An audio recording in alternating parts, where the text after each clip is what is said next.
Your daughter-in-law is here with some men. She says she's the new owner and is going to take the furniture." Leo's voice sounded nervous on the phone. It was 5 o'clock in the morning, and I was at the beach house, still lying in bed, with the window open letting in the sea breeze. I had come here after Elijah's wedding, seeking peace, distance, a break from everything I had been feeling in recent months. I sat up slowly in bed. I didn't feel panic. I didn't feel surprise. I felt something strange, almost like satisfaction. "Don't stop her, Leo." My voice came out calm, serene. "Let her in. She's going to find a surprise."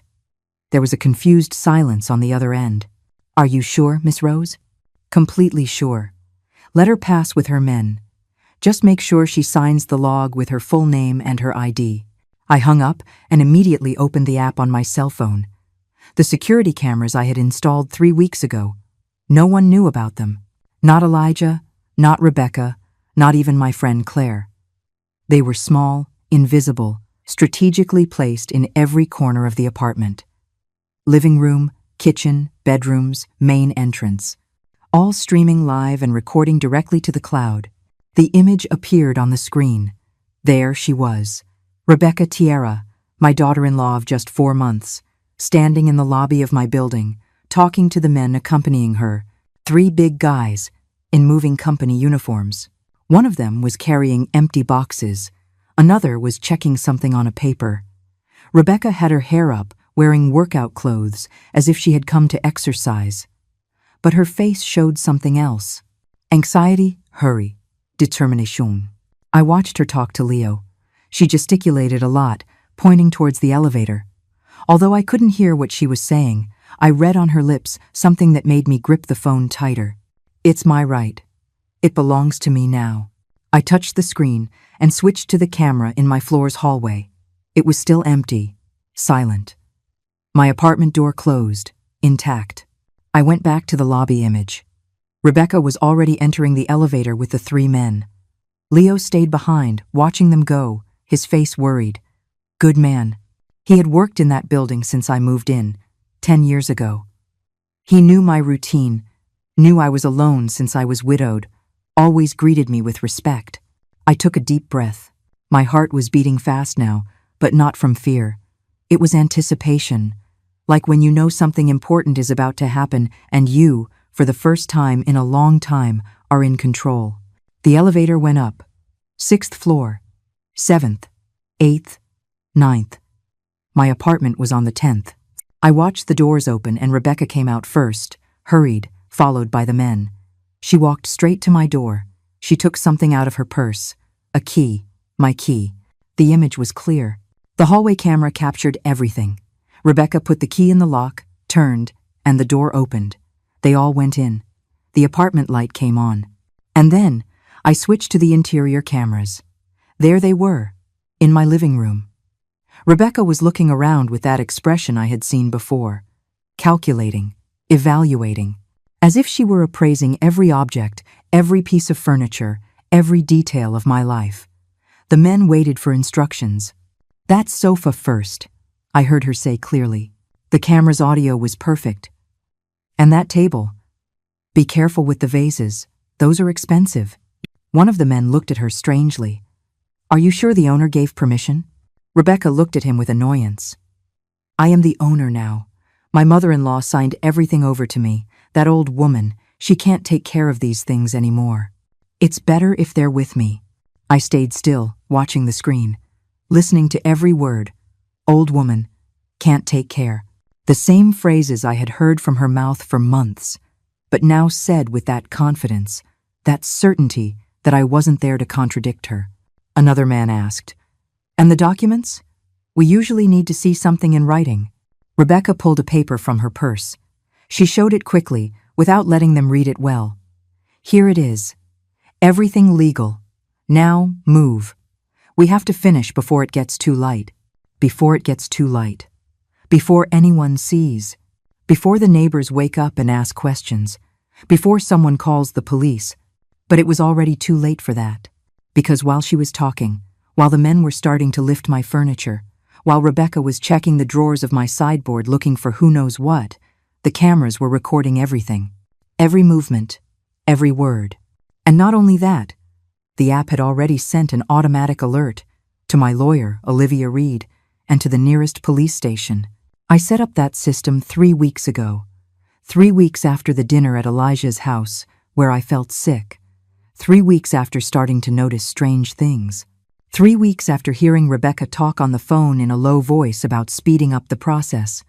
I looked at the screen again. Rebecca had entered my bedroom now. I saw her open my closet, check my vanity, put her hand in my jewelry box. She took out a necklace that my late husband had given me for our 20th anniversary. She looked at it against the light, smiled, and put it in her pocket. "I'll take this too." One of the men appeared in the doorway. "Ma'am, there's a lot of stuff here. Are you taking everything?" Rebecca turned around. "Everything that's worth anything. My mother-in-law doesn't need it anymore. She's in a better place now." The way she said it, as if I were already dead. As if my life had already ended, and she was just picking up the pieces. I closed my eyes for a moment. I took a deep breath. The sound of the sea calmed me. When I opened them again, I touched another icon on the app. The cameras had a special function. They could record conversations even when people thought they were talking in private. Rebecca had gone back to the living room. She took out her cell phone and called someone. She waited. Then she spoke. "I'm inside." "Yes, with the key I got last week." "No, she's not here. She's at the beach house like always. This is going to be quick." Pause. She was listening to someone on the other end. "No, the tea thing didn't work. It seems she stopped drinking it, but it doesn't matter anymore. This is enough. Once I have everything here, I'm going to make Elijah sign the papers. He doesn't suspect a thing." Another pause. Then, a laugh. "Obviously, he's not going to like it at first, but when he sees it's already done, what's he going to do? She doesn't have anyone else. We're her only family." My hand tightened on the phone. The tea thing. Those afternoons at Elijah's house, when Rebecca insisted I stay for a snack, when she prepared me that herbal tea, she said, was good for circulation, for sleep, for nerves. That tea after which I always felt dizzy, confused, with nausea that lasted for hours. It wasn't my paranoia. It wasn't an old woman's imagination. It was real. Rebecca kept talking. "Look, with what's in here we can sell at least $20,000, and that's not even counting the apartment. When we sell it, that's like $200,000 more. We'll be set for years. And she won't even be able to fight it. By the time she realizes, everything will already be in our name." She hung up. She stood in the middle of my living room, looking around with that smile. Satisfied. Victorious. I sat on the bed, at the beach house, with the phone in my hand and tears I didn't know were there until I felt one roll down my cheek. It wasn't about the furniture. It wasn't about the money. It was about the betrayal. It was about realizing that my son had married someone capable of this. It was for all those times I doubted myself, that I thought I was exaggerating, that I told myself I was just a jealous mother-in-law, a bitter old woman who couldn't accept sharing her son. But it wasn't that. Rebecca Tierra had planned to rob me. She had tried to poison me. And now she was in my house, in my space, touching my things, taking my life piece by piece. I looked at the time. 5:25 in the morning. The police should have received the alert by now. Olivia too. In any moment, things were going to change. But before that happened, I needed to understand how I had gotten here. How a 60-year-old woman, a widow, independent, who had raised her son alone after her husband died, who had worked her whole life, who had bought this apartment with her own money, had ended up being seen as an obstacle, as something to be moved out of the way. I needed to remember where this all began. It all started 4 months ago, when Elijah called me to say he had met someone special. I was at the salon, with Claire by my side. Every week we went together, on Thursday afternoons. It was our ritual for years. We got our hair done, we got our nails done, we caught up on our lives. Claire was 62 years old, 2 years older than me, and a widow too. We had met in a morning walking group at the park, and had been inseparable ever since. When the phone rang and I saw Elijah's name, I smiled. My son didn't call as often as he used to, but when he did, it always brightened my day. "Mom, I have to tell you something." His voice sounded different, excited, nervous. "Tell me, son. I met someone. An incredible woman. Her name is Rebecca. We've been dating for 3 months, and I think she's the one." I sat still under the dryer. Claire looked at me curiously. 3 months, and I knew nothing. 3 months, and he had never introduced her to me. I swallowed the little pang I felt in my chest and smiled, even though he couldn't see me. "That's wonderful news. Elijah, I'm so happy for you. I want you to meet her. What if you two come over for dinner at my place on Saturday? You and your friend Claire. If she wants to come." I accepted. Of course I accepted. He was my son, my only son. The man I had raised alone after his father died of a heart attack when Elijah was just 17. 13 years had passed since then. 13 years in which my life had revolved around making sure he was okay, that he finished college, that he got a good job, that he was happy. Saturday arrived, and I went to his apartment with a bottle of wine and a dessert I had bought at Elijah's favorite bakery. Claire came with me. She always said I needed witnesses at the important moments of my life. Rebecca opened the door. She was younger than I expected, 32 years old. I would find out later. Almost 15 years younger than Elijah. Tall, thin, with long, dark hair, perfect makeup, expensive clothes. She smiled widely when she saw us. "Rose, what a pleasure to finally meet you. Elijah talks about you all the time." She hugged me. It was a long, tight hug, as if we were old friends. She smelled of a sweet, strong perfume. We went in. Elijah's apartment looked different, more decorated. There were new cushions on the sofa, pictures on the walls, scented candles lit. The table was set with placemats and cloth napkins I didn't recognize. Rebecca has great taste for decorating. Elijah appeared from the kitchen, smiling proudly. We had dinner. Rebecca had cooked. Meatloaf, salad, roasted potatoes. Everything was well presented, although a bit bland for my taste. But I ate and smiled and said it was delicious because I saw how Elijah looked at her, waiting for my approval. During dinner, Rebecca talked a lot. About her job at an ad agency, about her plans to open her own business someday, about how wonderful Elijah was, about how happy she was to have met him. She asked about my life too. Where I worked, if I was retired, if I lived alone, if I had many friends. "It must be hard to be alone in that big apartment," she said at one point, in a compassionate tone, "especially at your age." At my age, I was 60, not 80. I worked part-time as an accounting consultant, went to the gym 3 times a week, had a group of friends I went out with regularly, drove my own car, paid my own bills, traveled when I wanted. I didn't feel alone. I didn't feel incapable. But the way she said it, as if it were an obvious fact, made me uncomfortable. "I'm fine," I replied simply. "I like my independence." Rebecca smiled. Of course. But still, if you ever need help with anything, Elijah and I are here. We're family now. Family." They had been dating for 3 months, and she was already talking about family. Claire gave me a sideways glance. I knew that look. It was her way of saying, "Be careful."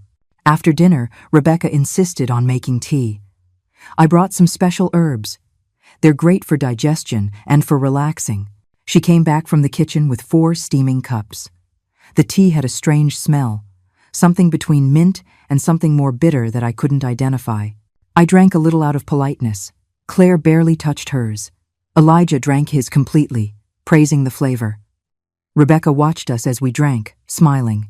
Half an hour later, I started to feel dizzy, a slight dizziness at first, then stronger. The living room seemed to be moving slightly. I told Elijah I'd better go, that I was tired.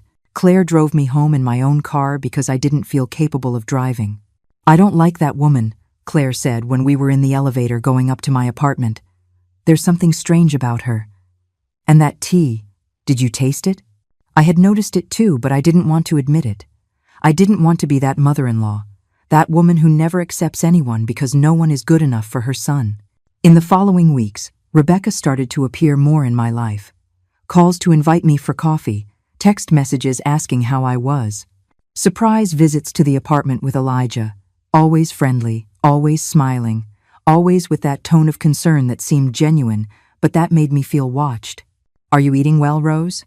You look a little thin. Are you sleeping enough? You have dark circles. Isn't it a lot for you to live alone on a 10th floor?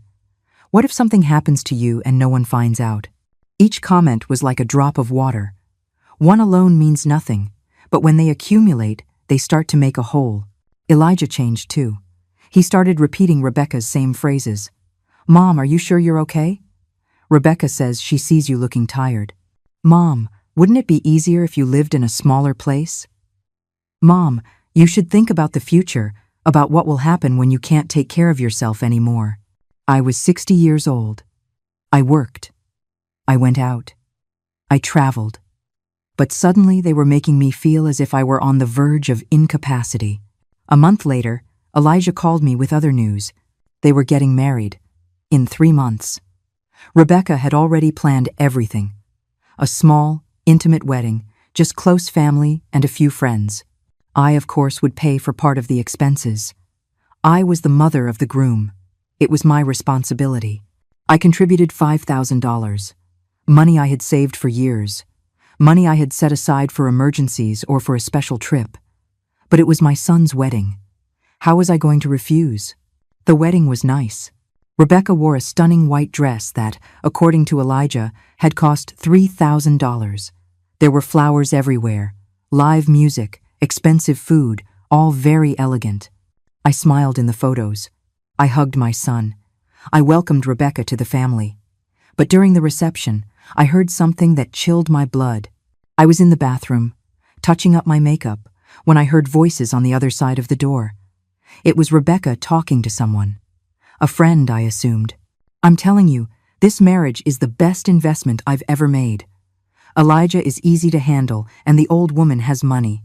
An apartment that's worth like $200,000. Savings. A beach house. And the best part is, she has no one else. Just Elijah. Everything is going to be ours eventually." The other voice laughed. "And what if she doesn't want to? That's why I'm working on it. I already have her half convinced that she's too old to take care of her things. Give it a few more months and she'll be begging us to help her." They left the bathroom. I stayed inside, gripping the sink, trying to breathe.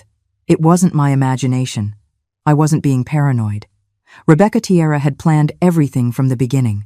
That night, at the beach house where I went after the wedding, I made a decision. I was not going to be a victim. I was not going to let them steal what I had built. I was not going to stay silent while they treated me as if I were an obstacle that needed to be moved out of the way. I called Olivia Reed, my lawyer and friend for years. I told her everything, every strange detail, every out-of-place comment, every moment I had felt manipulated. "Rose, you need to protect yourself," she told me, "and you need proof. Because if this becomes a legal issue, your word alone won't be enough. She's going to say you're confused, that you're paranoid, that your age is affecting you." It was Olivia's idea to install the cameras, small, invisible cameras with high-quality audio, all over my house, connected to an app on my phone, programmed to record everything and send automatic alerts if someone entered without my permission.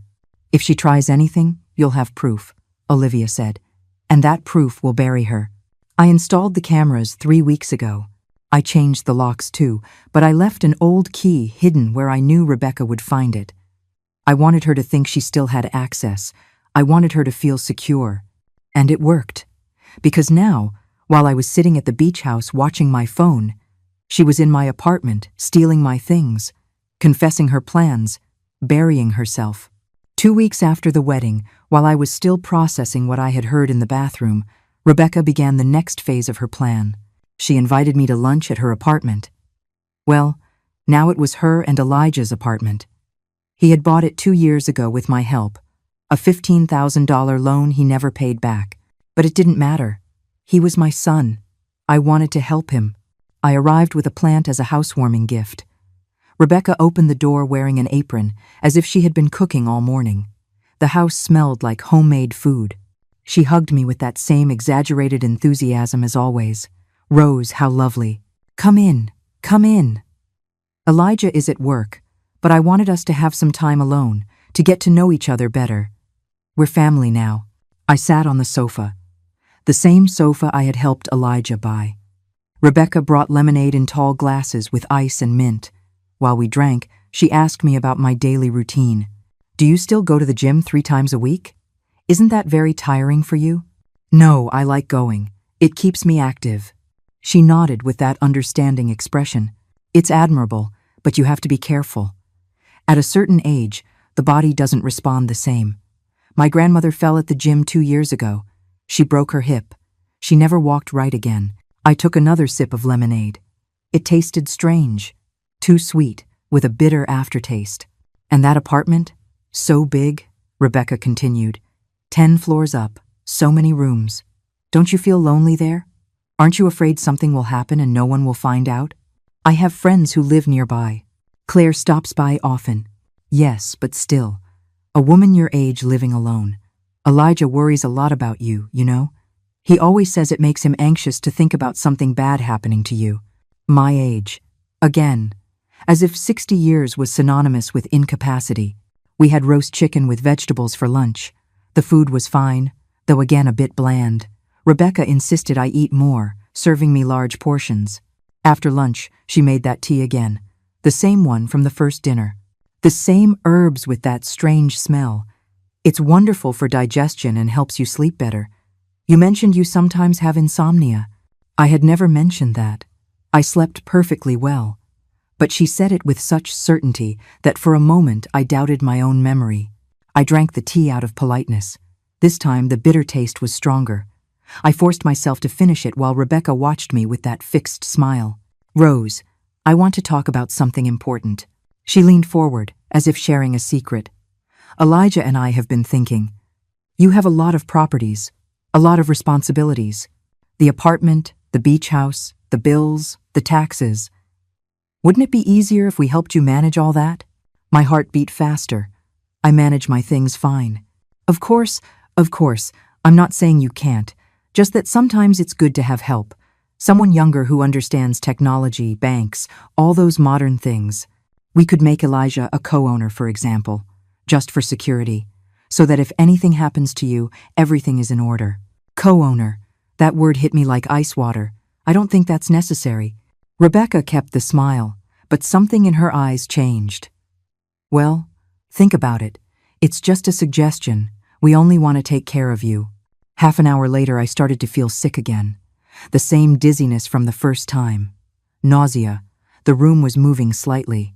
I told her I'd better go. Rebecca insisted on calling a cab, saying I wasn't in any condition to drive. She was right. I wasn't. In the cab on the way home, I opened my WhatsApp. I had messages from my gym friends group, photos of Claire in the park, a video of my niece from Spain. Real people, real life, reminding me that I wasn't alone or useless like Rebecca wanted to make me feel. The following days, Rebecca's calls and messages intensified. Good morning, Rose. Good afternoon. How did you sleep? What did you do today? Every message disguised as concern, but which felt like surveillance. Elijah also started asking strange questions. Mom, did you pay the electric bill this month? And the water? Are you sure? As if suddenly I were incapable of remembering to pay my own bills. Bills I had paid for 40 years without a problem. One afternoon, I was in the living room with Claire when Rebecca showed up unannounced. She rang the bell, came up without me giving permission, and arrived at my door with a grocery bag. I brought you a few things. Fruit, bread, milk. I was passing by and thought of you. Claire was sitting in my living room. She looked at Rebecca with that expression I already knew. Distrust. How nice, I said, taking the bag. I hadn't invited her in, but she entered anyway. What a huge apartment. She walked through the living room, looking at everything, touching the furniture. And these paintings, they must be valuable. They were my husband's. Beautiful. It must be hard to keep all this clean. So many rooms, so many things. Haven't you thought about simplifying, selling some things, moving to something smaller, more manageable? Claire stood up. Rose manages her house perfectly. Rebecca looked at her as if she had just noticed her. Of course. I'm just saying that sometimes less is more, especially as one gets older. Getting older. as if I were on the verge of senility. After she left, Claire exploded. That woman is a viper. Don't you see what she's doing? She's undermining you, little by little, making you doubt yourself, preparing the ground for something. I know, I finally admitted. I heard something at her wedding. She married Elijah for the money, for my properties. Claire was silent for a moment. And what are you going to do? I don't know yet, but I need to be smart. If I confront her now, she'll deny everything. She'll say I'm paranoid, that my age is affecting me, and Elijah will believe her. She has him that controlled. I nodded. Since they got married, Elijah is a different person. He repeats everything she says. He looks at me differently, as if I'm a burden.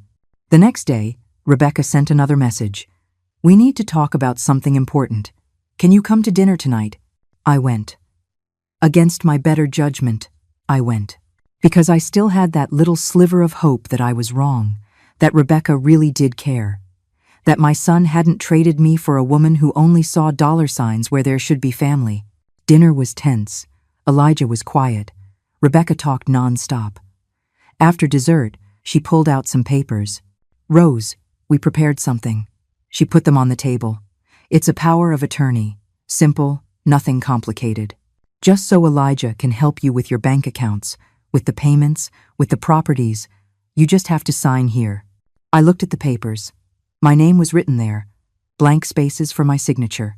Legal words I barely understood. I'm not signing anything without my lawyer reviewing it first. Rebecca's face hardened for a fraction of a second. Then the smile returned. Of course, it's smart to be careful, but this is just to make things easier for you. So you don't have to worry about anything. I'm not worried. I manage my things fine. Mom, Elijah finally spoke. His voice sounded tired. We're just trying to help you. Why are you making it so difficult? Why was I making it difficult? As if taking care of my own things was an act of stubbornness and not common sense. I stood up. I'm going. Rebecca stood up too. It's okay. Take the papers. Think about it. But really, Rose, this is for your own good. We just want to protect you. Protect me. That word haunted me all the way home. Because I knew that when people say they want to protect you, sometimes what they really want is to control you. The week after I refused to sign the papers, everything got worse. Elijah stopped answering my calls as frequently. When he did, his answers were short, cold. Rebecca, on the other hand, called me more. Always with that sweet, worried voice that already set my nerves on edge. Rose, Elijah is very sad. He says you don't trust him, that you rejected him when he only wanted to help. I was at the park with my walking group, 5 women between 55 and 68 years old, all widows or divorced, all independent. We met 3 times a week at 6 in the morning to walk 3 miles around the lake. Afterward, we'd have coffee at the stand and catch up on our lives. I didn't reject anyone, I told Rebecca, moving a little away from the group. I just said I needed to review the papers with my lawyer. That's normal. Yes, but Elijah felt like you don't trust him, like you think he's going to do something bad to you. Rebecca, they're my properties. I have a right to be careful. There was a silence. Then her voice changed slightly. Colder. Of course. You're right. Well, I hope your lawyer tells you everything is in order. We just want what's best for you, even if you don't see it that way. She hung up. I went back to my friends. Sharon Davis, the oldest of the group, looked at me with concern. Everything okay? My daughter-in-law. Ah, Sharon knew the story. They all did. I had told them everything. That woman needs clear boundaries. I know, but it's hard. Elijah is completely on her side. Tanya Price, who was 61 and had been a nurse for 30 years, came closer. Rose, are you still feeling dizzy after visiting them? Yes. Every time I drink that tea she makes. Don't drink anything else she gives you. Nothing. Not food, not drink, nothing. Do you think she could really be putting something in it? Tanya looked at me seriously.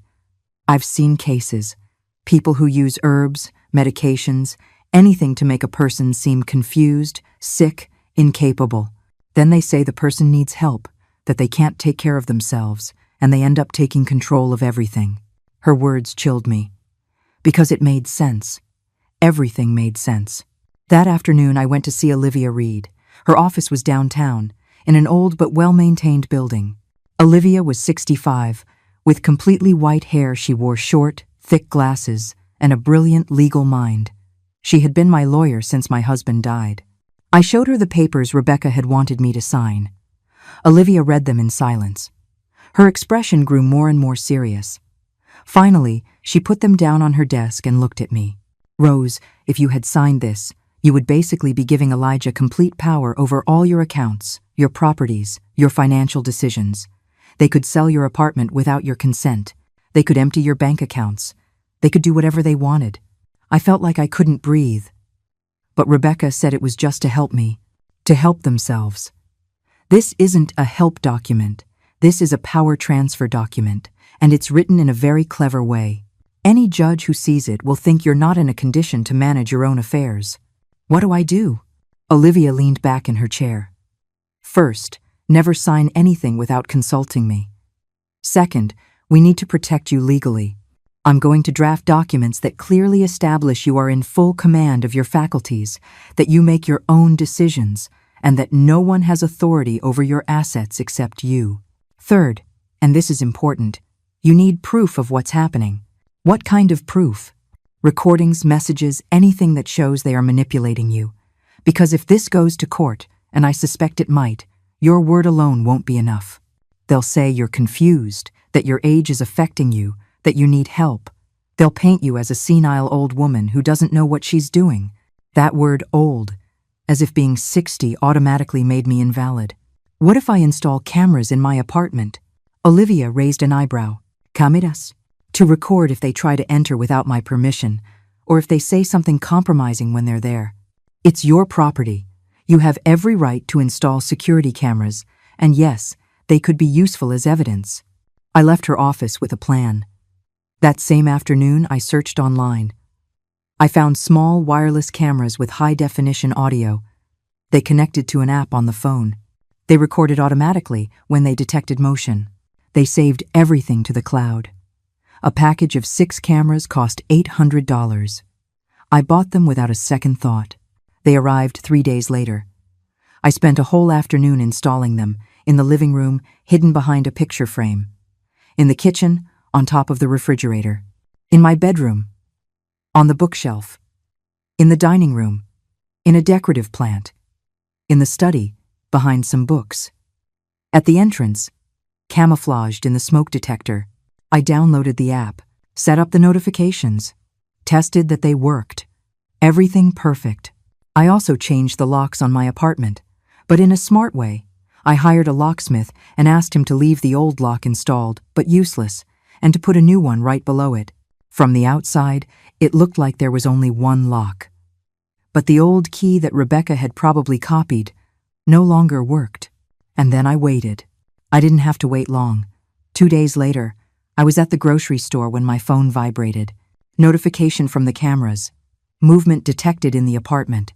I opened the app. My heart beat fast. It was Rebecca. She was in my living room, alone, walking slowly, looking at everything. She opened the drawers of my sideboard. She checked the papers that were there. She took photos with her phone of some documents. Then she went to my bedroom. She opened my closet. She checked my jewelry box. She took a ring my husband had given me and put it in her purse. She stayed almost 20 minutes in my apartment, checking, photographing, touching my things, as if they were already hers. When she left, I sat in the middle of the grocery aisle, my shopping cart forgotten beside me, staring at my phone. My hands were shaking. It wasn't paranoia. It was real. Rebecca was planning to rob me. That night, Elijah called. "Mom, Rebecca told me you're not treating her well, that you ignore her, that you're cold to her." "Elijah, how did Rebecca get into my apartment today?" Silence. "What?" "She was in my apartment this afternoon. You gave her a key." She said she needed to pick up something she had lent you. I didn't borrow anything from her. And she was going through my drawers, my documents, my personal things. Does that seem normal to you? Mom, don't start with your theories. Rebecca wants to help you, and you just push her away. You're being paranoid. Paranoid. That word again. Elijah, I have cameras. I recorded her, going through my things, taking photos of my documents, stealing a ring. Another silence. Longer. Cameras? Since when do you have cameras? Since I started to suspect something wasn't right. This is ridiculous. You're spying on your own family. Mom, I think you need help. Professional help. Maybe talk to a doctor about this. A doctor. They wanted to declare me incompetent, mentally ill, convenient. I don't need a doctor. Elijah, I need you to understand that your wife is not who you think she is. I'm not going to listen to this. Rebecca is my wife, and if you can't accept her, then maybe we need to take some distance. He hung up. I was left with the phone in my hand, in my empty apartment, feeling like everything was collapsing. My only son had just chosen a woman he'd known for months over the mother who had raised him alone for 13 years. But I wasn't going to give up. I called Olivia. I told her everything. I sent her the camera videos. This is perfect, she said. We have evidence of breaking and entering, and if she stole something, it's theft too. Rose, you've got her. And now what? Now we wait. Let her believe she's in control. Let her keep making moves. The more she does, the more evidence we have. It was the hardest advice to follow, because every fiber of my being wanted to confront her, to scream at her, to show her that I knew. But I stayed quiet, and I waited. The ultimate humiliation came at the family lunch Rebecca organized 2 weeks later. She called me on a Tuesday morning. Her voice sounded cheerful, as if nothing had happened, as if I didn't know she had entered my apartment without permission, that she had stolen my ring, that she had photographed my documents. Rose, I want us all to get together this Sunday. A family lunch. I'm going to invite my mother and my brother too. It'll be nice for you to meet. I almost told her no. But then I remembered Olivia's words. Let her believe she's in control. The more she does, the more evidence we have. All right, I'll be there. Perfect. And Rose, please bring the documents for the beach house. Elijah and I want to help you organize the tax papers. You know, those things get complicated at a certain age. At a certain age. Every time she said it, it was like a small blow. On Sunday, I arrived at her apartment at noon. I rang the bell and Rebecca opened. She was wearing an elegant dress, perfect makeup, a radiant smile. Rose, so good to see you. Come in, come in. In the living room were Elijah, an older woman I assumed was Rebecca's mother, and a young man in his 30s who must have been the brother. There was also another couple I didn't know. They are Raymond and Helen Ortega, my aunt and uncle, Rebecca said. I sat on the sofa. Rebecca's mother looked me up and down with an expression I couldn't decipher. The brother didn't even greet me, just nodded while checking his phone. Rebecca brought wine. I politely declined and asked for water. I wasn't going to drink anything she gave me. I had learned that lesson. During lunch, Rebecca dominated the conversation. She talked about her business plans, about how well Elijah was doing at work, about how happy they were together. I ate in silence, answering only when asked something directly. After dessert, Rebecca changed her tone. Well, now that we're all family, there's something important we want to share. She looked at Elijah. He looked uncomfortable but nodded. We've been worried about Rose. All eyes turned to me. Lately, we've noticed she's very forgetful, Rebecca continued with that soft, worried voice. She forgets things. She gets confused with dates. The other day she called me thinking it was Thursday when it was Sunday. That was a lie. It had never happened. And she's been very paranoid, she added. She installed cameras in her apartment because she thinks someone is spying on her. She accuses us of things we haven't done. Rebecca's mother made a pitying sound. Poor thing. It's normal at that age. My mother was the same before we had to put her in a home. I felt the heat rise to my face. I'm not confused. And I installed the cameras because someone entered my apartment without my permission. Rebecca looked at me with an expression of infinite patience, like one looks at a child who is talking nonsense. Rose, I came in because you had told me I could stop by to pick up that book you lent me. Don't you remember? I never lent you any book. See? Rebecca looked at the others. This is what I'm talking about. She doesn't remember things. Elijah intervened. Mom, we're worried. Really? Living alone in that big apartment isn't safe for you anymore. You've had falls. I have never fallen. You fell in the bathroom 2 weeks ago. You told me on the phone. That also wasn't true. I had never said that. Rebecca's brother spoke for the first time. Look, ma'am, I know it's hard to accept, but my grandmother was the same. She started by denying anything was wrong, and she ended up lost in the street, not remembering her address. I stood up. I'm not going to stay here and listen to this. Rebecca stood up too. Rose, please sit down. This is important. We love you. We want to help you. That's why we prepared a solution. She pulled some papers from a folder that was on the table. Different papers from the first time. We spoke with a lawyer. This is a voluntary guardianship. Basically, you agree that you need help managing your affairs and you authorize us to do it for you. It's for the best. That way, you can continue to live peacefully without worrying about anything. I looked at the papers. Then I looked at Elijah. My son, the man I had raised, wouldn't meet my eyes. I'm not signing that. Rebecca's mask fell for a second. I saw pure rage in her eyes. But she quickly composed herself. Rose, if you don't sign voluntarily, we'll have to start a legal process. We have witnesses. She pointed to everyone in the room. Everyone here can confirm that you're not well, that you're confused, that you need help. A judge will order a psychological evaluation, and when that evaluation shows you can't take care of yourself, they'll assign you a guardian anyway. It's better if it's family, don't you think? It was a trap. A perfect trap. If I signed, I lost everything. If I didn't sign, they would force me legally, and they had witnesses willing to lie for her. I felt something break inside me. It wasn't fear.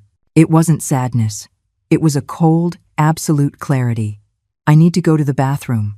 Rebecca smiled. Of course. It's the first door on the left. I went to the bathroom. I locked the door.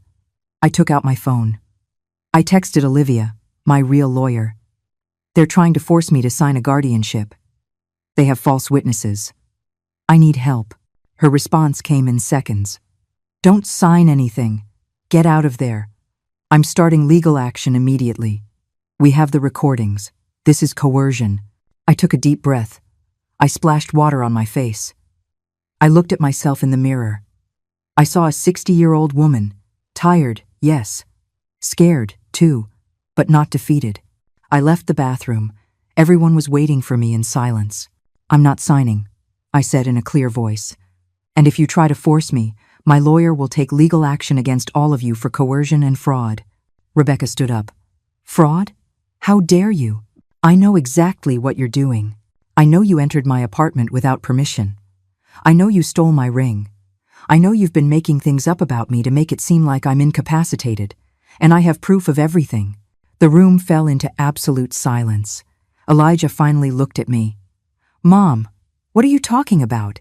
Ask your wife about the gold ring she took from my jewelry box 2 weeks ago. Ask her about the photos she took of my documents. Ask her about her phone conversations where she talks about my apartment as if it's already hers. Rebecca laughed, a nervous laugh. This is ridiculous. Elijah, do you see what I'm talking about? She's delusional. I have recordings, I said simply.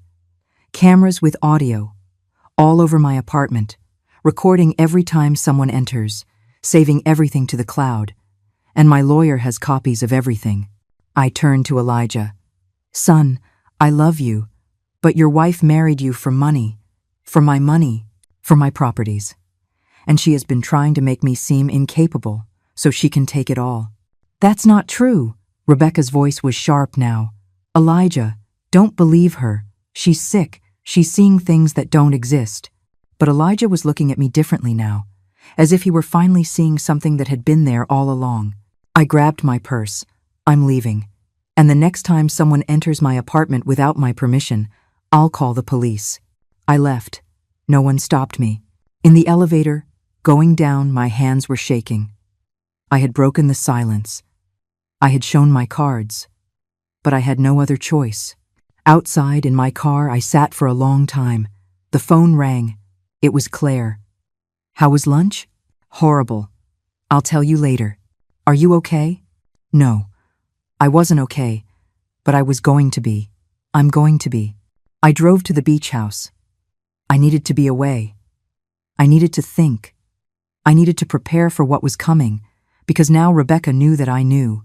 And desperate people do desperate things. That same night, from the beach house, I called Olivia. I need to protect myself, legally.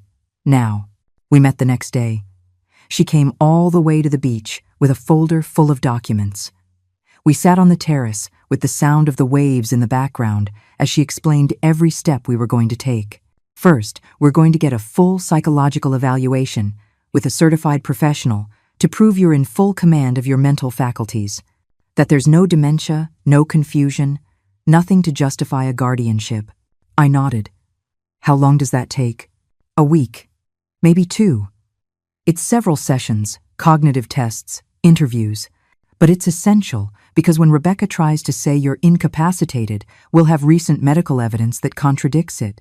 What else? We're going to update your will, and we're going to put in very specific clauses that no property can be sold or transferred without your express authorization before a notary, that any change requires the approval of 2 independent witnesses.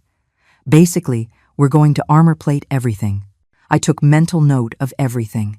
You also need to change your bank accounts. Open new accounts at another bank. Transfer your money there. Accounts that only you have access to. Don't even tell Elijah they exist. And the beach house?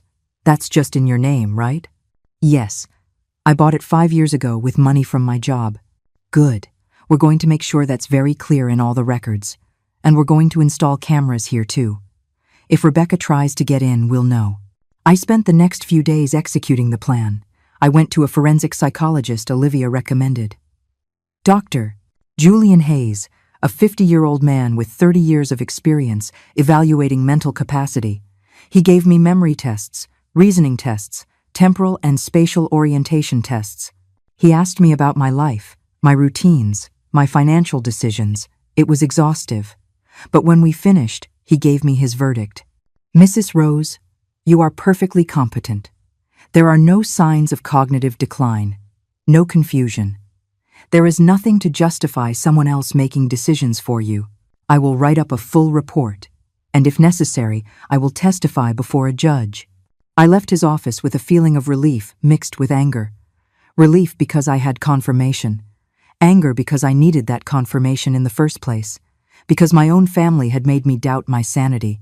I opened new bank accounts. At a different bank, in another part of the city, I transferred my savings, $53,000 that I had accumulated over years, money that represented my security, my independence, my future. I updated my will. The new clauses were clear. If anything happened to me, the apartment and the beach house would be sold and the money would go to a foundation helping elderly women. Nothing for Elijah, as long as he was married to Rebecca. Olivia was named the executor. It's drastic, I admitted as I signed, but I can't take the risk. It's smart, Olivia said. And you can change it later if things get better. But for now, you're protected. I installed more cameras at the beach house. Reinforced the locks. I left clear instructions with the neighbors that no one was to enter without my direct authorization. During those days, Elijah called me several times. I didn't answer. I wasn't ready. I needed to have everything in order first. Rebecca called too. She left voicemails. At first, she sounded worried. Sweet. Rose, please answer. We're worried.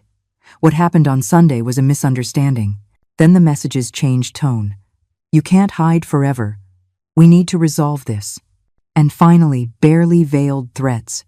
If you don't talk to us, we're going to have to take legal action. For your own good. I saved every message, every recording. Everything was evidence. A week later, I returned to the city. I had a meeting with Olivia at her office. When I arrived, she had a grave expression. Rose, Rebecca, and Elijah have started legal proceedings. They're requesting an evaluation of your mental capacity. They're alleging you're a danger to yourself. I felt a pit in my stomach. They can do that? They can try. But we're prepared. We have your psychological evaluation. We have the camera recordings. We have evidence that Rebecca entered your apartment without permission, that she stole items, that she has been slandering you. When we present all this to the judge, their case is going to fall apart. When is the hearing? In 2 weeks. But before that, I have something else to show you. She took out her laptop, opened a video file. It was a recording from my apartment cameras. From 3 days ago, when I was at the beach. On the screen, Rebecca appeared. But this time, she wasn't alone. She was with a man, tall, thin, with a briefcase. "Who is that?" I asked. "Keep watching." In the video, Rebecca and the man walked through my apartment. She showed him every room. He took notes, took photos, as if he were appraising the property. "He's a real estate agent," Olivia said. "Rebecca is trying to sell your apartment." My apartment, the place I had lived for 10 years, the home I had built after my husband died. She was selling it behind my back. But she can't do that without my signature. She can't do it legally. But listen to what they're saying. She turned up the volume. Rebecca's voice was clear. "The apartment is worth around $200,000. Maybe more. It's in a great location. My mother-in-law is going to be in a nursing home soon, so we need to sell it fast." The agent asked, "Do you have the papers in order?" "Almost. We're in the process of getting the guardianship. Once we have that, we can proceed with the sale immediately." "And she agrees to this?" Rebecca laughed. "She's not in a condition to agree or not anymore. That's why we need the guardianship. But don't worry, it'll all be legal." The video ended. I stared at the black screen. A nursing home. They wanted to put me in a nursing home, sell my apartment, take my money, erase me from my own life. "There's more," Olivia said. She opened another file. This time, it was an audio recording. A phone call. Rebecca's voice speaking to someone. "I already found the perfect nursing home. It costs $1,000 a month. With the money from the apartment sale, we can pay for years. And in the meantime, we get to keep the beach house. We can use it or sell it too. That's another $100,000, easy." The other voice, which sounded like her brother's, asked, "And what if she resists?" "She can't resist. Once we have the guardianship, she has no say. And if she makes a fuss, it just confirms she's crazy. It's perfect." I closed my eyes. The pain in my chest was physical, real, as if something had broken inside. "When did you record this?" I asked. 2 days ago. The cameras caught her call when she was in your living room, talking calmly about how they're going to dispose of your life. I opened my eyes. The sadness was turning into something else. Something cold and hard. "What else did the cameras catch?" Olivia looked at me seriously. "There's something else. And it's bad." She opened a third video, dated 1 week ago. Rebecca was in my kitchen. Alone, she opened the cabinet where I kept my spices. She took a small vial from her purse. She emptied it into my sugar container. Then she mixed it with a spoon. She put the empty vial back in her purse. And she left. "What was that?" My voice sounded strange, distant. "We don't know. But we need to find out. Do you still have that sugar?" "I haven't been in the apartment for a week." "Good. We're going to go now. We're going to take a sample, and we're going to have it analyzed at a lab." We went immediately. We entered my apartment with gloves. Olivia took out a sealed bag. She opened the sugar container. With a clean spoon, she took a sample. She sealed it. "I'm taking this to a private lab. We'll know what it is in 48 hours. Those 48 hours were the longest of my life. I couldn't sleep. I couldn't eat. I just thought about that vial, about Rebecca mixing something in my sugar, about all the times I had coffee with sugar in the past few weeks, about the dizziness, the confusion. When Olivia called with the results, I already knew they would be bad. It was a sedative. Benzodiazepines in high doses, enough to cause disorientation, dizziness, short-term memory problems. If you had kept consuming it, it would have eventually caused symptoms that looked just like dementia. I sat down slowly. She was poisoning me. Yes, and we have the video evidence. Rose, this isn't just financial manipulation anymore. This is attempted physical harm. This is criminal. 2 days after discovering the poison, I was at the beach house when the alert came. 5 o'clock in the morning. The phone vibrated against the table. Leo, the security guard. Your daughter-in-law is here with some men. She says she's the new owner and is going to take the furniture. I opened the camera app. There she was. Rebecca Tierra, standing in my building's lobby with 3 big men, moving company uniforms, and a truck parked outside. Don't stop him, Leo. Let her in. She's going to find a surprise. I hung up and immediately called Olivia. She answered on the second ring, her voice alert. Rose, what's wrong? Rebecca is in my building. She's here to take my furniture, with men and a truck. Perfect. Don't do anything. The cameras are recording everything. I'm calling the police right now. Give me your apartment address. Breaking and entering in progress. What if they take something before they arrive? Even better. More charges. Just stay calm. This is exactly what we needed. She hung up. I sat on the bed, my heart pounding, watching my phone screen. I watched as Rebecca talked to Leo. How he, following my instructions, asked her to sign the log with her full name and ID. How she did it without hesitation, convinced she had every right. I watched them get in the elevator. Go up, floor by floor. Arrive at the 10th. Walk down the hallway to my door. Rebecca took a key from her purse, the old key, which no longer worked. She put it in the lock, turned. It didn't work. She tried again. Nothing. I saw her curse. One of the men asked something. She checked her purse, took out another key, probably a copy she had made. It didn't work either. Wait here, she told the men. She took out her phone, called someone. From the movement of her lips, I could read her saying Elijah's name. She waited. The call went to voicemail. She called again. Same thing. I saw her take a deep breath, put the phone away, stare at the door with determination. Then she bent down and took something else from her purse. A thin card. She tried to jimmy the lock. This is illegal, one of the men said. Ma'am, if you don't have a key, we can't go in. I have a right to be in here. This is my property now.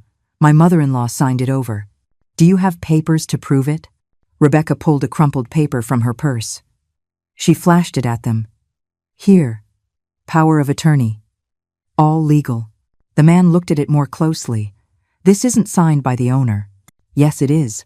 Her signature is right there. Ma'am, I've been in the moving business for 15 years. I know a fake signature when I see one. This isn't real.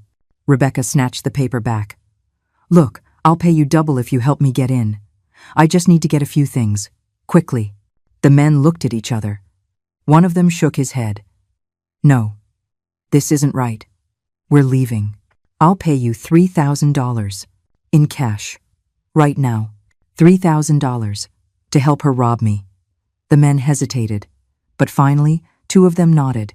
The third one stepped back. I don't want any trouble. He walked toward the elevator. Rebecca and the 2 remaining men began to force the door. One of them took out a tool. He started working on the lock. My phone vibrated. A text from Olivia. Police are on the way. ETA 5 minutes. 5 minutes. In 5 minutes, everything would change. The door gave way. It opened. Rebecca went in first. She turned on the lights, and the 2 men followed her. That sofa first, Rebecca ordered, pointing to my leather sofa I had bought 3 years ago. And that table, those vases, everything that's worth anything. The men started to work. They lifted the sofa, moved it toward the door. The cameras captured every movement from 3 different angles. Rebecca went to my bedroom. I watched her open my closet, check my jewelry box again. She took more things. Necklaces, bracelets, earrings, all gifts from my late husband, all with more sentimental than monetary value. But to her, they were just objects to sell. She went back to the living room, took out her phone, made another call. Yeah, I'm inside. I had to force the door, but I'm in. We're taking things out now. Pause. She was listening. No, she's not here. She's at the beach. By the time she finds out, we'll have everything sold. Another pause, then a laugh. I told you this would work. The old woman is too stupid to protect herself properly. The old woman. Stupid. She kept talking. With what's in here, we can easily make 20,000, and that's not counting what comes next. Once the judge approves the guardianship, we'll have access to everything. The apartment, the beach house, the bank accounts, everything. The person on the other end said something. Rebecca laughed again. What's she going to do? Call the police? She has no proof of anything. And if she does, it'll just confirm that she's crazy. Paranoid.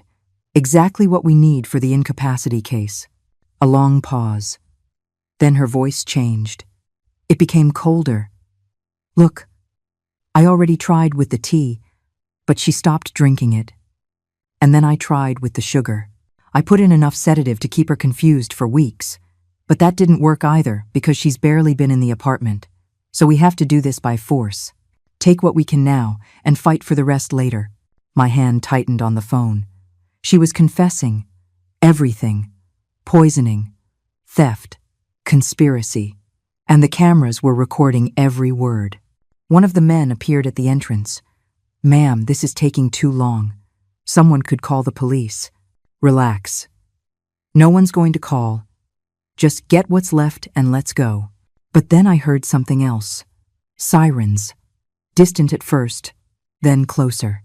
The cameras didn't have exterior audio, but I could see Rebecca tense up, how she went to the window, how she looked down and her face went pale.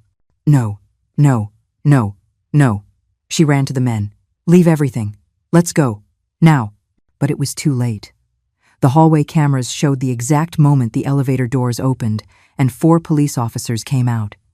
In uniform, hands on their weapons, approaching my open door. Police, nobody move.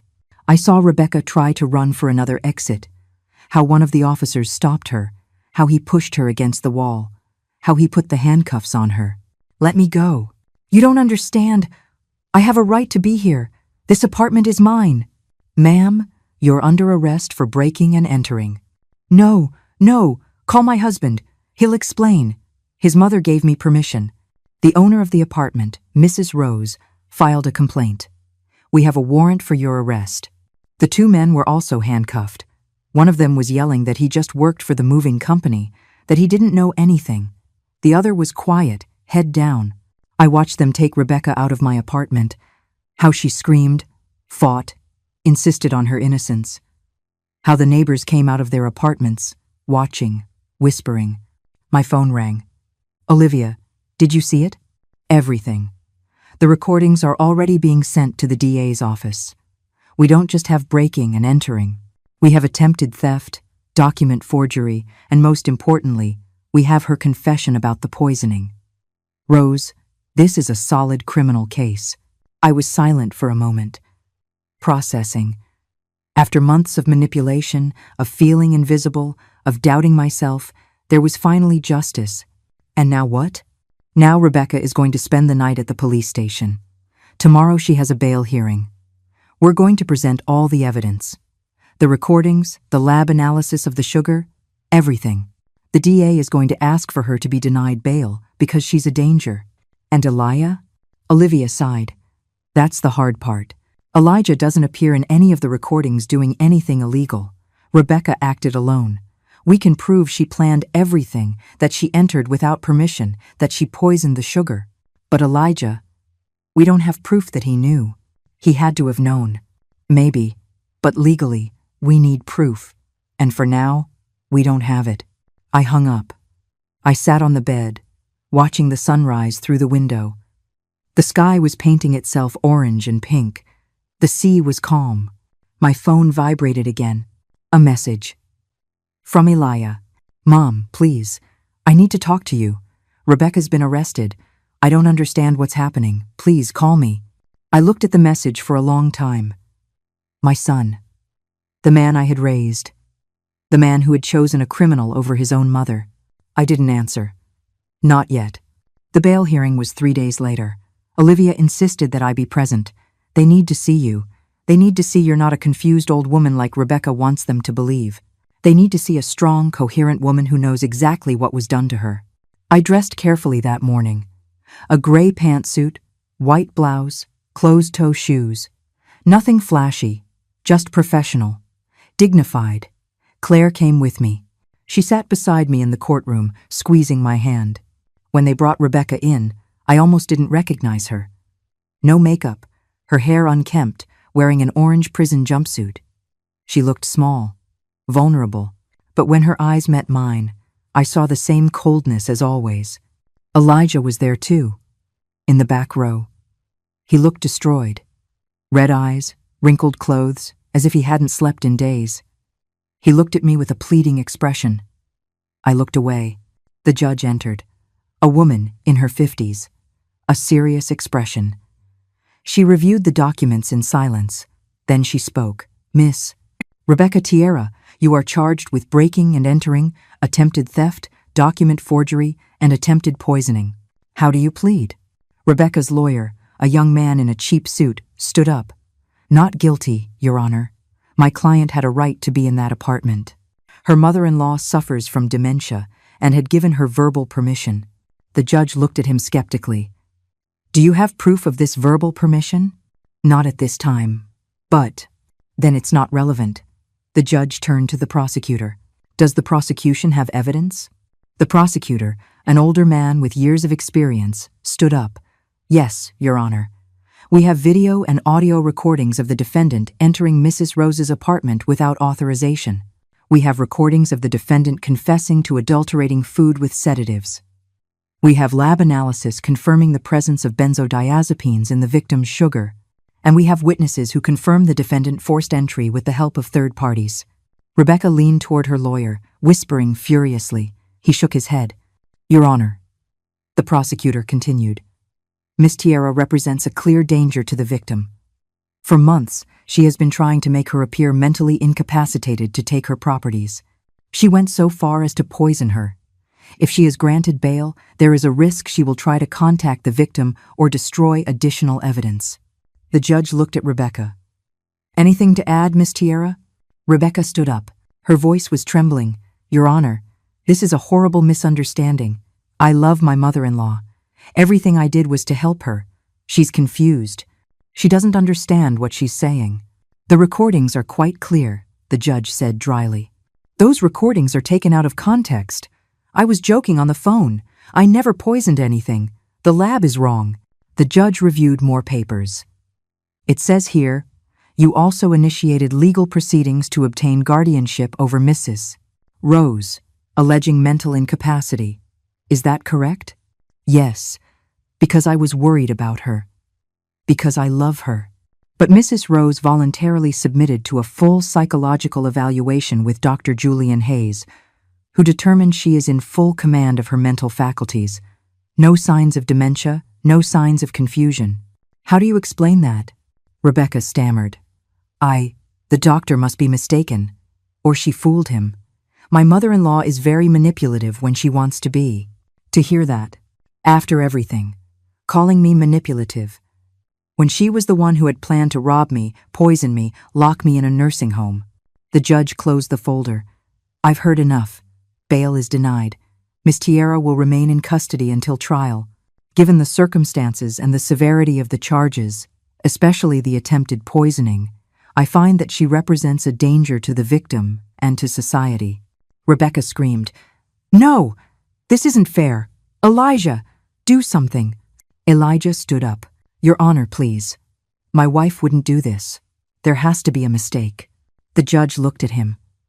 You are the victim's son? Yes. Did you know about your wife's actions?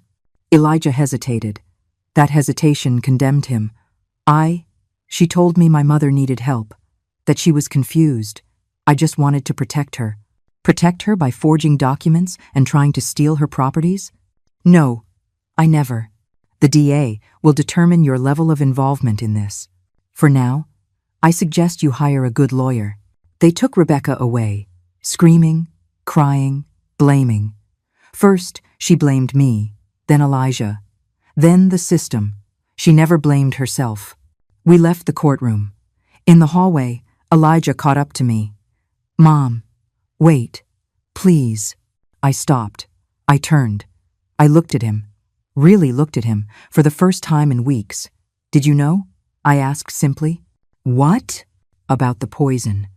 About the plans to sell my apartment. About the nursing home. Did you know? Elijah shook his head, but his eyes wouldn't meet mine. She told me you were sick, that you needed help. I believed her. You believed her over me. Your wife of a few months over your mother, who raised you alone for 13 years. I didn't know it would go this far.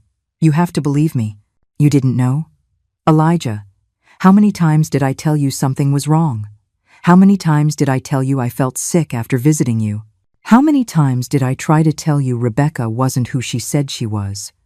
And every time, you called me paranoid. You told me I was exaggerating. You made me doubt my own reality. His voice broke. I'm sorry. You're sorry.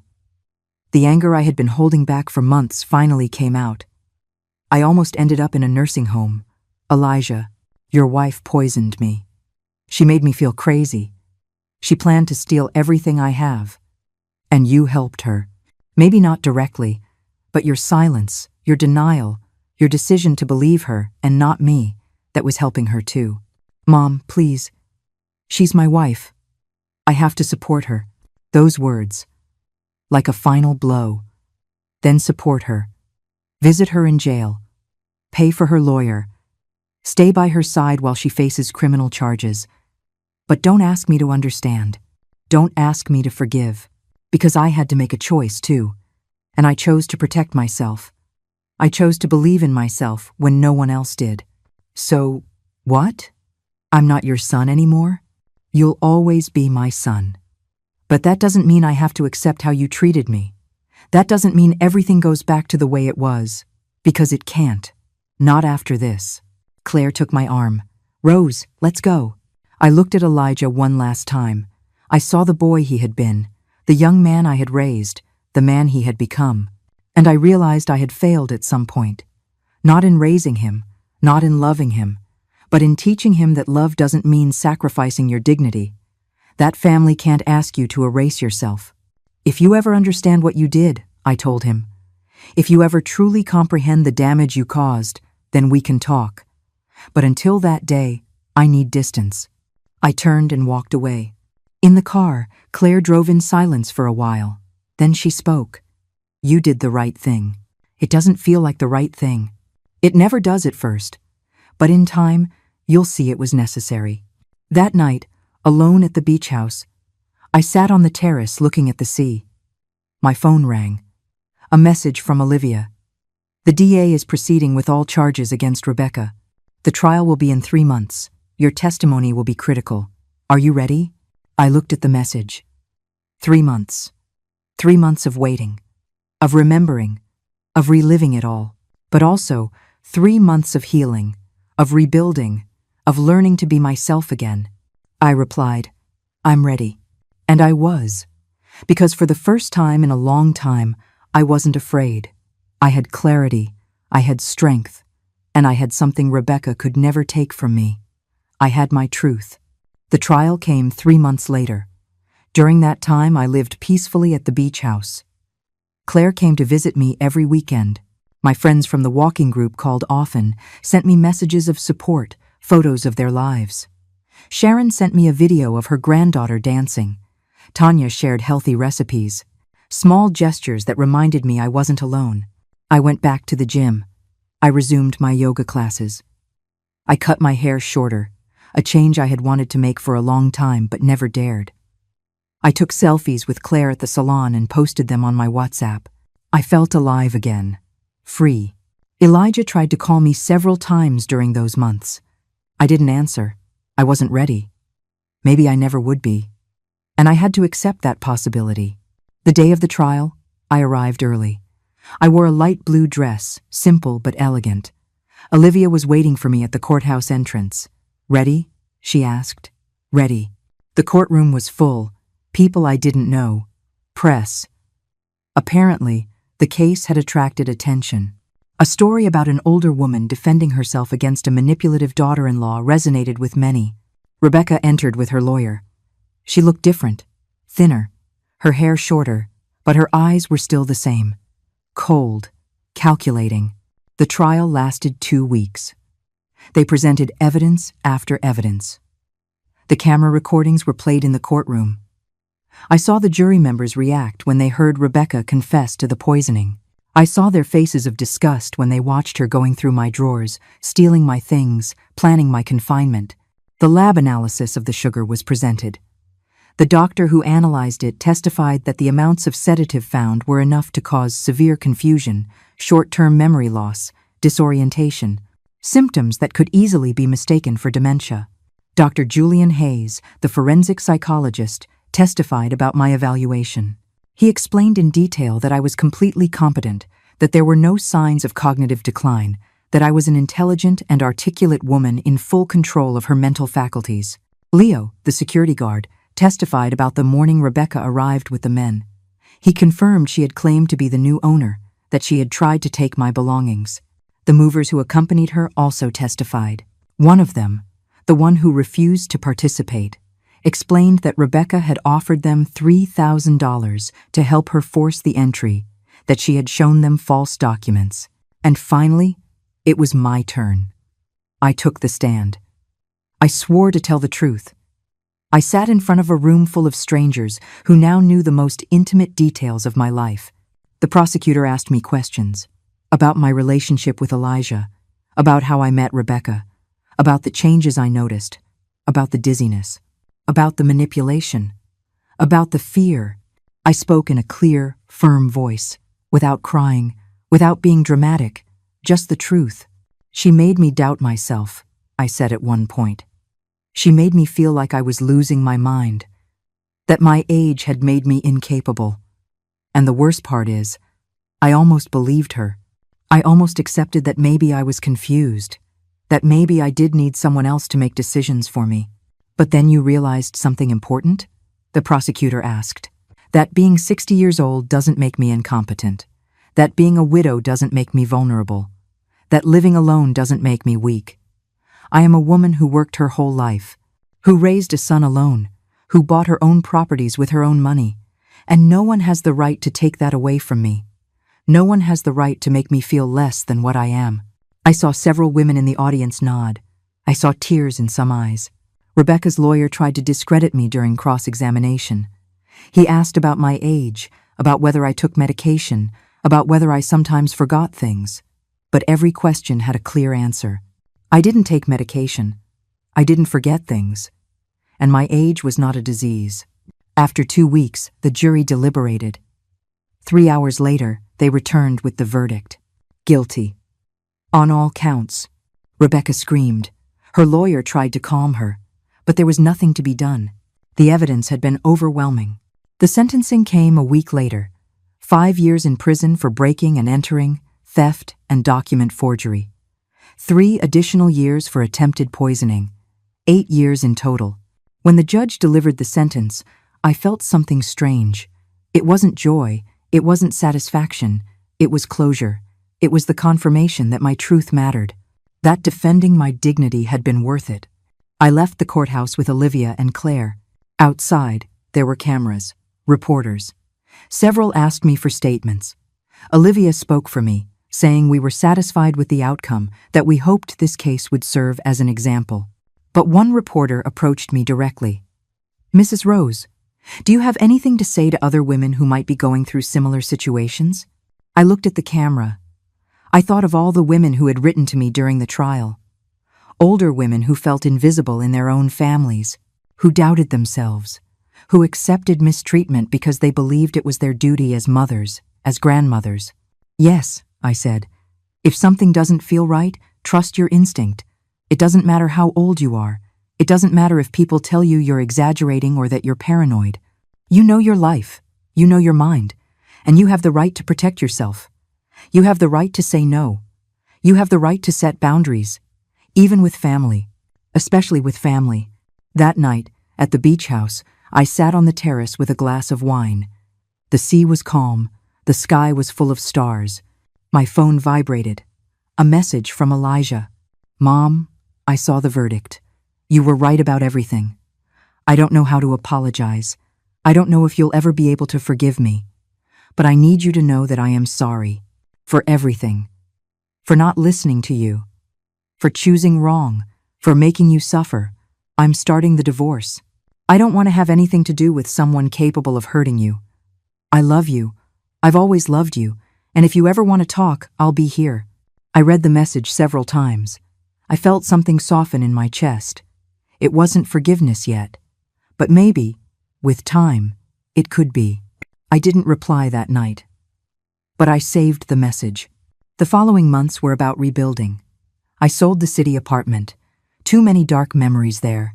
I bought a smaller, more modern one, near the gym and my friends. A new place for a new chapter. I traveled. To Spain, where my niece welcomed me with open arms. To Argentina, which I had always wanted to see. To places I had put off for years, because there was always something more important to do. I signed up for painting classes. I discovered I liked it. I wasn't good, but it didn't matter. It was mine. My time, my passion. Claire and I started a small business together. Accounting consultancy for older women who needed help with their finances. There was a real need. Many women who had never handled money, who depended on children or relatives who felt lost. We helped them. We taught them. We gave them tools to be independent. A year after the trial, Elijah and I met for coffee. It was awkward at first, but we talked. Really talked.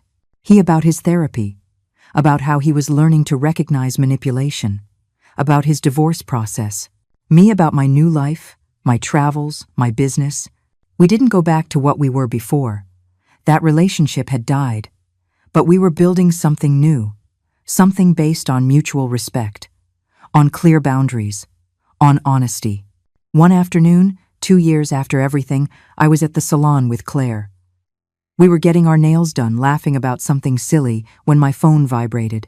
A message from my niece in Spain, with a photo of her newborn baby. Claire looked at me.